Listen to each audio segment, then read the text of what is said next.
Hi everyone, and welcome to episode 2 of Never Be Humbled. The previous podcast was on perfectionism, and thank you for listening if you did. A short summary of it was to not allow the fallacy of perfection to prevent you from taking action or seeing what good you already have in your life. Perfectionism may not be attainable, but it's worth pursuing. Today's episode is called Never Be Humbled, and I wanted to share my reasons today why I called the podcast Never Be Humbled and why I try to live my life in this way every day. My wife asked me what I meant by the phrase because it sounds arrogant and it could be seen as never showing humility. But the phrase never be humbled is paradoxical, because when you say the phrase, it could imply a couple of things: a sense of arrogance in never showing humility, or if we are always humble, then we can never be humbled. And therefore, the meaning behind the phrase for me is where both traits can live in harmony. To always be humble and constantly have gratitude for what we have, but not allowing this to make us content, and to simultaneously never stop in the pursuit of greatness, not in an arrogant way, but with confidence and resilience. I strongly believe that having humility and an unwavering drive towards self-development can never be a bad thing, which is why all of the topics of this podcast will be around these two traits. And it is why I called the podcast Never Be Humbled. A great example of this paradox can be found in the Roman Empire. Marcus Aurelius had a servant follow him around and repeatedly utter the phrase, "You're just a man. You're just a man." And even though the intent behind this practice was to keep him humble, it did not prevent him from achieving great things as the Roman emperor. And this is what I mean by never be humbled. Both humble and dedicated. And it's a balance between the two. On one hand, it suggests not letting external circumstances diminish one's sense of self-worth and confidence.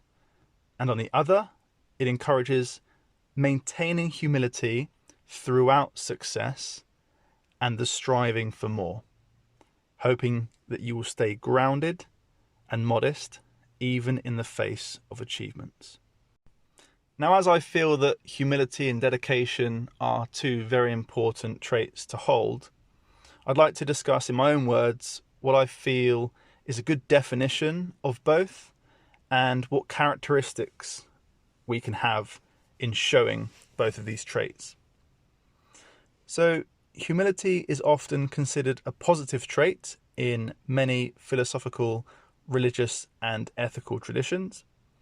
It involves an acknowledgement of one's own limitations, an openness to learning from others, and a willingness to accept that one is not without flaws. True humility is not thinking less of yourself, it is thinking of yourself less. C.S. Lewis. If we are humble, then the characteristics we will show are as follows: a modest and unpretentious view of oneself and a respectful attitude towards others, an honest recognition of our own strengths and limitations, as well as an openness to learning and growth, the ability to be taught something new and not thinking you know it all already, the awareness of oneself, such as how we are talking to an individual, being open to feedback without taking offense, admitting when we have done wrong and saying sorry, showing empathy and gratitude. These are just a handful of characteristics that I've laid out, and we'll be going into more depth in later podcasts about these and how we can implement them into our lives. Because cultivating humility is a continuous process that involves self-reflection and a willingness to learn, a genuine regard for the well-being of ourselves and others. And I believe that this is the starting point for growth. Real knowledge is to know the extent of one's ignorance. Confucius. He also said that humility is the solid foundation of all virtues. Confucius underscores the value of humility by stating that true knowledge involves this awareness of our limitations and the recognition of the vastness of what remains to be known. If we see life with open minds, then we are more likely to learn. And the more we learn, I feel, the less we fear and the more we achieve. Confucius emphasizes the foundational role of humility in the development and practice of virtues, including dedication to a noble cause. And the beauty of it is you get to choose what cause this is. And the greater the cause, the more likely it is you will stay dedicated to it. Which brings us to the second aspect of Never Be Humbled, dedication. And again, I'm going to discuss the definition and characteristics of dedication in my own words. I believe that if we are unstoppable, truly unstoppable in the pursuit of our dreams, then no amount of humility and gratitude will ever make us so content enough that we halt in our pursuit. And to me, dedication is a state of mind. We know what we want and we won't stop until it's done. We are unstoppable and committed, persistent and consistent in the pursuit of our desires, regardless of the obstacles we may face. We are not stubborn or ignorant. We are open-minded and know that things will be tough, but we also know the benefits that will be achieved along the way if we do not give up. And we never give up on our dreams. So no matter how bad things get, if you are dedicated enough, nothing can stop you. Even when things get hard, you will remain strong. And Mike Tyson once said, "I hated every minute of training, but I said, don't quit. Suffer now and live the rest of your life as a champion." And this is powerful. He understood the path to your dreams will not be a smooth one. And just doing what you love doesn't mean that it will be easy. However, without this love and passion for what we want, I feel it's far more difficult to be dedicated, which is why I often encourage people to do what you love. And quoting Vince Lombardi again from the previous podcast, a different quote this time: "The price of success is hard work, dedication to the job at hand, and the determination that whether we win or lose, we have applied the best of ourselves to the task at hand." Dedication is a powerful trait that can lead to significant achievements, personal growth, and the fulfillment of long-term aspirations.